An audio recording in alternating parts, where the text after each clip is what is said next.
苹果果然是和爆料的一样，直接在网站上更新了新一代的 MacBook Pro 和 Mac Mini。尽管没有发布会，但其实他们还是有一个发布的视频公布在了网上的。所以这不我一下班就回来和大家一起看一下这个视频里面会不会有一些我们没有注意到的更新细节或者比较有意思的地方呢？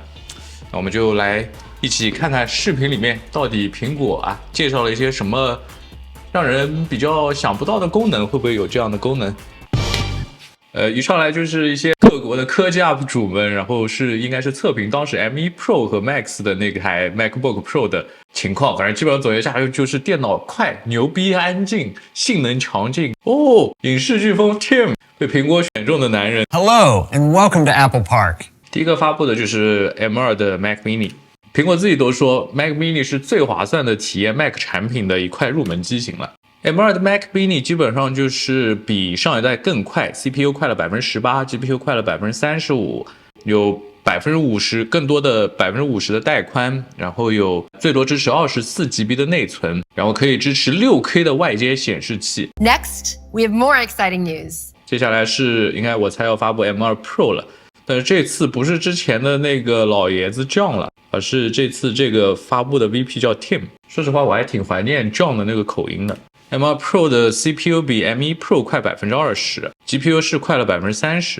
我们看看 M2 Pro 总结下来就是更快的 CPU、GPU， 然后最多支持 32GB 的内存，12核的 CPU，19核的 GPU， 然后是200GB 每秒的内存带宽，用的还是第二代的5纳米工艺。这 Tim 还在说，第一款就要用上 M2 Pro 芯片的产品，你绝对想不到。Is one you might not expect. 我就觉得很好笑。Tim， 你知不知道你们产品在发布前就已经被泄露的底裤都不剩了？我都知道肯定是用在 Mac Mini 上。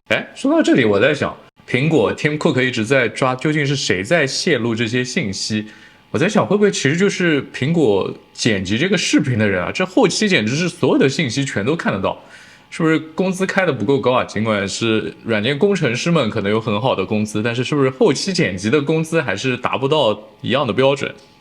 库克要好好的查一下。我觉得就是后期了，后期什么都看得到。这里总结下来，这次的 Mac Mini 就是搭配了 M2 Pro 的芯片，最多可以支持3个外接显示器，最多 32GB 的内存和 8TB 的存储空间。同时它还能够最多支持 8K 的 HDMI 连接外接显示器。 Mac Mini 的售价是$599起。接下来是 MacBook Pro 了。 Next, let's talk MacBook Pro. 好了，然后是 M2 Pro 用到 MacBook Pro 上了。可以看到 M2 Pro 比 M1 Pro 快 20%， 比英特尔的酷睿 9i9 要快 80%， 但是它并没有给出英特尔具体的芯片型号。PS 的图片处理速度是要比 M1 Pro 快 40%。然后是 M2 系列里面更新的一块芯片 M2 Max 了。M2 Max 的传感器数量要比 M1 Max 多了100亿个，最多支持 96GB 的内存，12核的 CPU， 其中8个是高性能，4个是高效能。有38个 GPU 核心。这个总结图看起来就 M2 Max 和 M1 X 的差距就和 M2 Pro 和 M1 Pro 的差距是差不多的。CPU 快了 20%， GPU 快了 30%， 然后也是第二代的5纳米工艺，但是支持的内存上限就大了很多，这里可以支持 96GB 的内存最多。然后这个电池续航达到了 MacBook Pro 史上最长的22个小时。那 M2 Pro 的时候没有提及续航的事情啊，那是不是只有 Max 的时候才有这个续航上的增加？然后用了新一代的 WiFi 6E， 然后连接速度比上一代要快2倍。这个总结表上的内容就跟之前讲的都一样，都提到了。好了，那发布会看完了，确实也没有什么之前爆料没提到的细节，就基本上发布的内容就跟之前爆料的一样了，没有什么秘密了。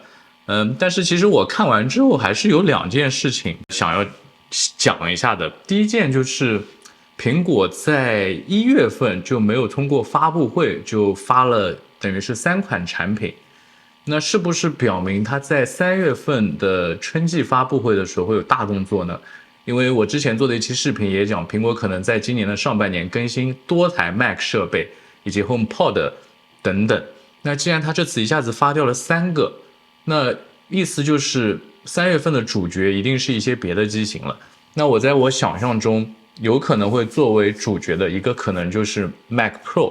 那除了 Mac Pro，AR/VR 眼镜会不会也作为主角在发布会上被提及，甚至是正式发布呢？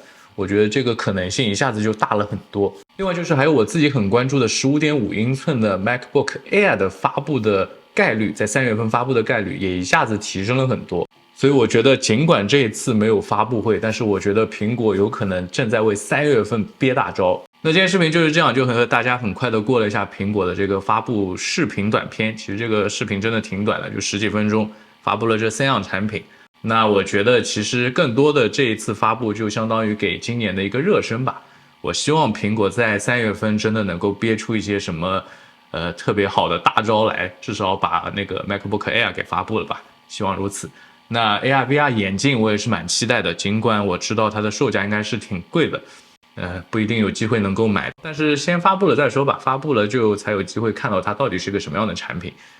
那今天的视频就是这样，我是小天，一个普通消费者，上班族和科技爱好者，我们下视频再见，拜拜。